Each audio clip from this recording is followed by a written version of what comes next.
So I just made it down to Jomtien Park. But a little disclaimer before we get started on today's video, just so that you guys know. Coding isn't for everybody. Being a software engineer isn't for everybody. If you want to come down, if you want to take this path in life, you're going to have to be a lifelong learner.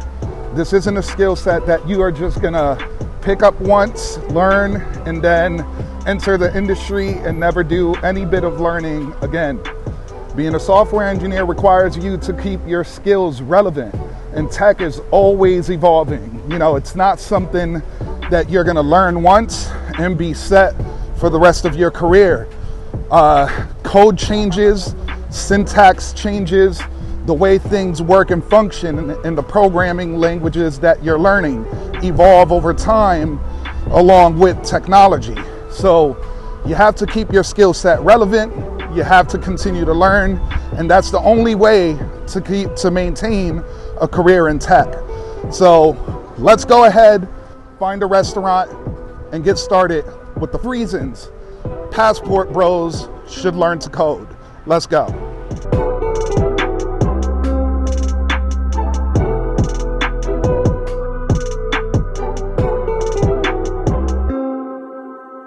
I found this restaurant called Aroma.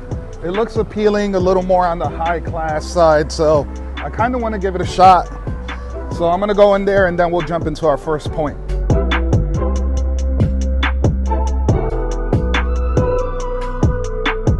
The ladies here at Aroma hooked me up.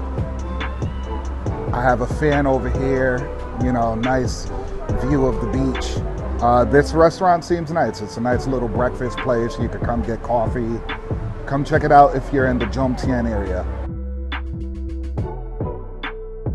So honestly, guys, as you might know, maybe you don't, so I'll just let you know, the salaries of a software engineer is through the roof. You know, when I joined tech, my starting salary in the state of Connecticut was actually $80,000 US.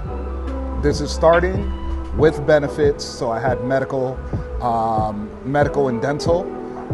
The benefits were great. The pay was fantastic. I worked from home, you know, and this is just a starting salary. This is entry level.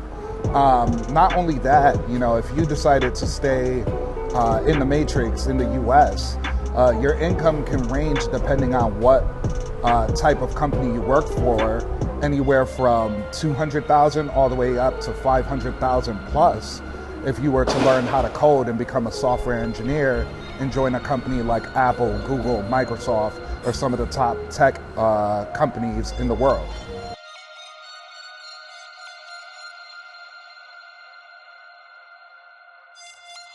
I'm gonna take a walk down the beach. I haven't really walked down the beach yet. Getting my steps in after having breakfast. Why not, man? I could use the workout anyway. Being a software engineer is one of the most unique skill sets that you can have, because as a software engineer, you are not limited to doing one specific type of work. You know, as a software engineer, if I want to be an employee, I can be an employee.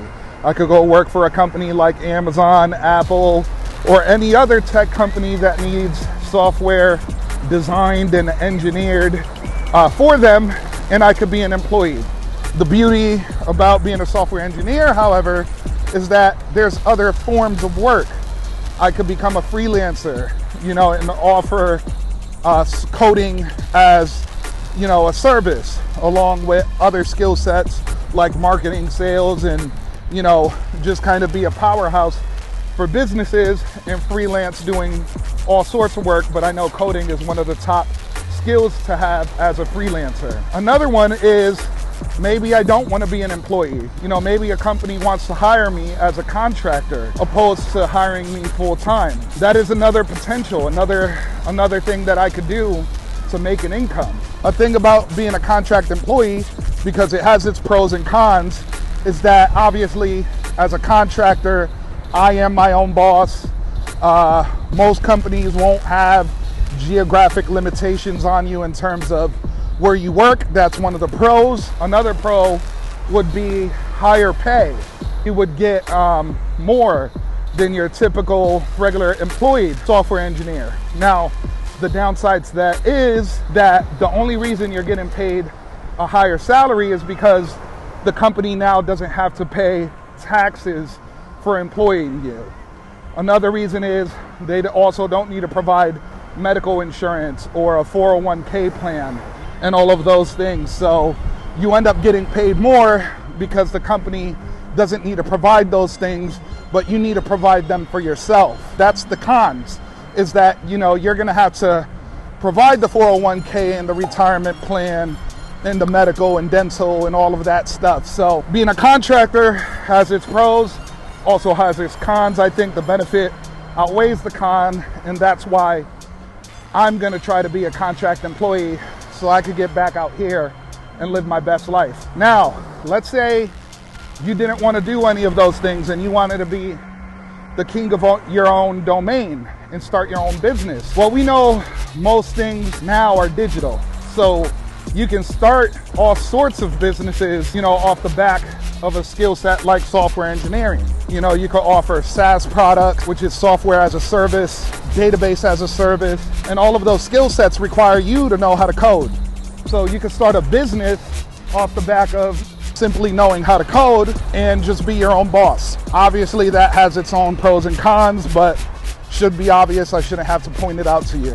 All right, guys, I'm not gonna lie, it is extremely hot. I'm extremely thirsty, so here's a 7-Eleven I'm about to run into, go get a water. Sorry, cop.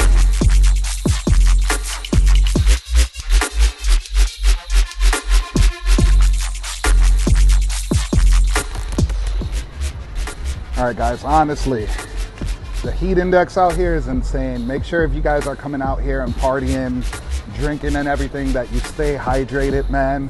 It is 95 plus degrees out here right now, absolutely scorching.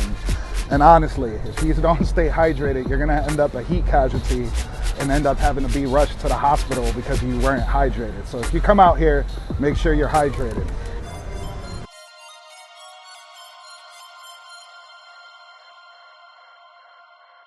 So I've been walking a little while now. I can't find a place to go and relax outside of the being under the umbrellas at the beach. So let's get into the last and final point, job security. Honestly, guys, you know, just in 2020, I don't know if this is the case now because we're in a recession, there were 1.4 million unfilled coding jobs in the USA alone. I will say that again because that number is absurd. 1.4 million unfilled coding jobs in 2020. That is absolutely insane. Colleges can't keep up on, trying to fill those positions. So there are 3 ways that you can get into tech: being completely self-taught, attending a coding boot camp, or going the college route, which I don't recommend. You know, not unless you're trying to get into some of the best, companies, like Google and all them. But even then, they hire people without degrees all the time. I just think that having a degree gives you a slight leg up. The job security in tech is absolutely astounding, and I think that also remains true even if you're living outside of the USA.